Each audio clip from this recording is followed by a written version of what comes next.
Hey guys, welcome to my channel BOMKE. Today I wanna show you how to develop a custom smart home watchdog system using a Raspberry Pi. The idea is to have a certain webcam which will continuously record the environment. We will process the images using C++ code and YOLO object detection, for example, to detect humans, cars, bicycles, whatever you want. And depending on your setup, we can send these images directly to your smartphone. And you will be also able to send a request to the system, for example, if you want to have a certain image of the current situation. I like this game, to be honest. Yeah, why should we do that? Because when you look, for example, at Amazon, we can find over 800 systems ready to use for cheap price, 22 euros to up to 50 euros. But the thing is, our system is scalable, so we can easily add other cameras or maybe also other sensors.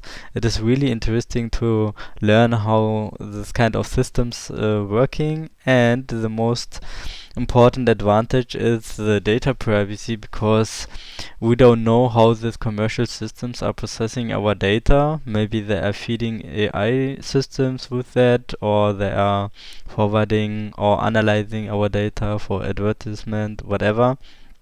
So let's develop our custom system. On the hardware side, you need of course a certain Raspberry Pi or 4 or 5. I'm using here Raspberry Pi 5 with micro SD card with 32 gigabytes, a monitor, keyboard and mouse for the development, and of course a webcam for recording the environment. On the software side, you need to have prepared a micro SD card that you have Raspberry Pi Debian ready to use. And in the next steps, we will install or create a Telegram bot, getting the bot ID and bot token.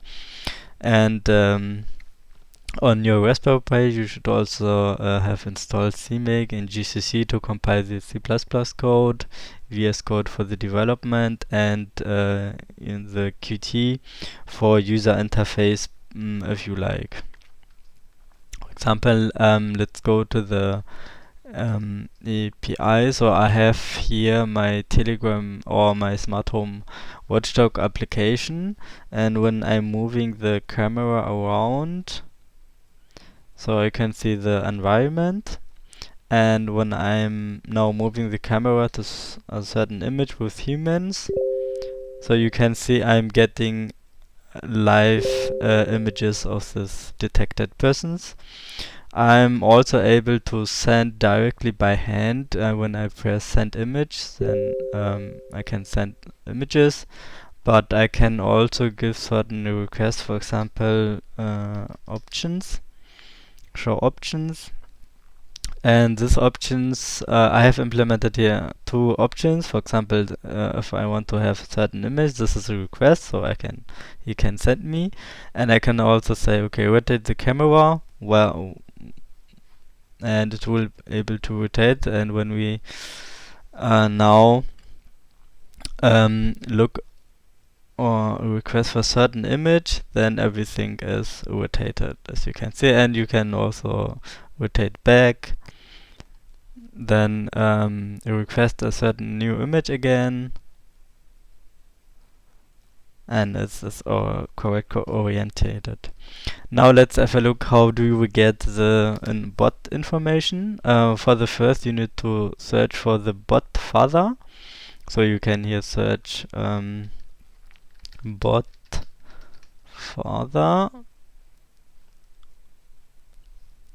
Here I have already communicated with the bot, but if you didn't yet done, then let's do that for the first. So delete. Okay.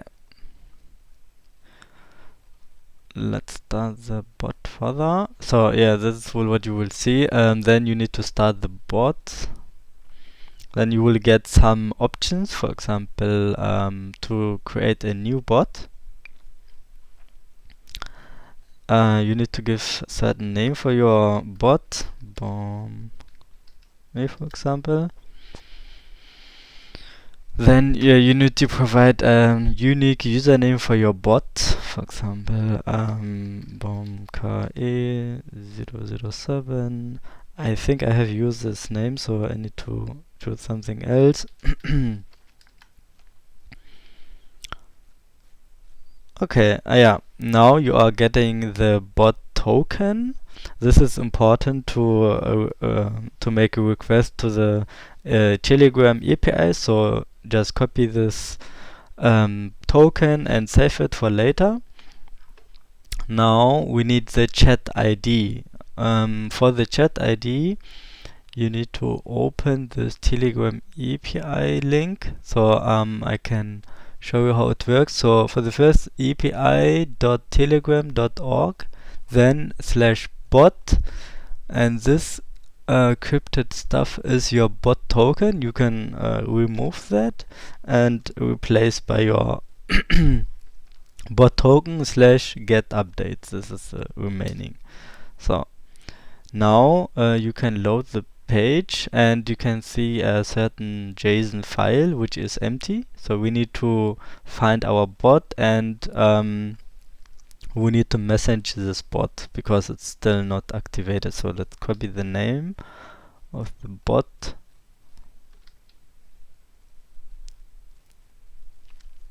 So this is our bot. Let's start the bot. Okay, now let's message the bot. Hello. Okay, now the bot should be activated, so let's reload the page. Yes. Okay, here you can see the first name, the username of the bot, bomke, and what we need is the chat ID. And the chat ID is here. So you just copy this chat ID and the bot token, and let's go to the implementation. Now let's continue with the implementation. Here I'm in my project folder Smart Home Watchdog, and I have my source file here with the C++ codes, my model or YOLO object detection model as on9x. The create app shell script, which is automatically starting the CMake building process. And I want to show you briefly the implementation itself. So here we are in the class main window, which is getting certain Qt widgets as parent. This is our user interface object. And we are directly getting certain object of the camera class and starting the camera. And the label of this for the user interface is exactly this label for the video stream. Here we have the two functions or connection functions which are activated when we are pressing certain button. For example, when I'm clicking here send image, then one of the functions will be called, or when I'm exiting the app. And the camera class looks as follows. Here when we start this start camera function, we are setting the dimension of the image or of each frame, and we are setting the frame rate in this case to 30. Here we have functions, for example, get frame function to receive a current frame from the OpenCV frame. Then we have functionality to rotate a certain frame. That's it, basically. For the Telegram, we have our class Telegram here.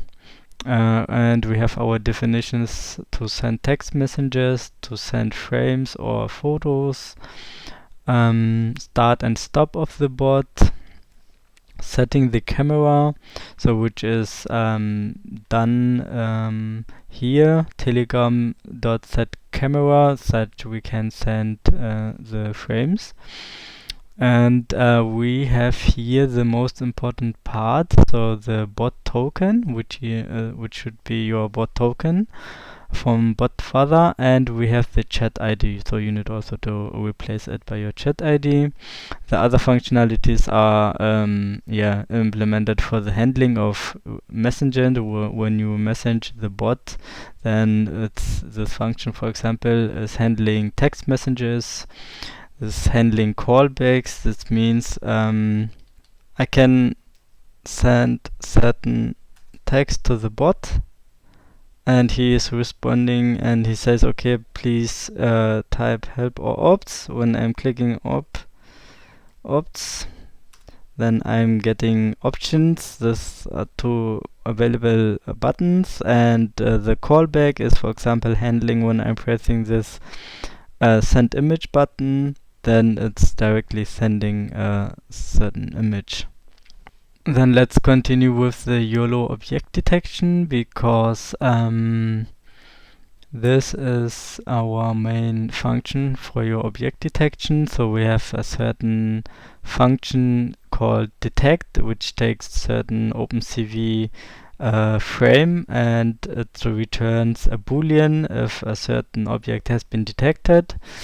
Which objects are recognized? We have defined it here. For example, humans, bicycles, motorcycles, car, buses, or dogs, for example. But you can also add other objects you want to detect and send to yourself. You can find the project, so you don't need to implement everything by your hand. You can follow this link to my GitHub repository, and you can just download it. And I have also written as this README file, which instructs you to go step by step through the process and to execute the entire project. Yes, thank you for watching, and don't forget to subscribe. See you in the next video.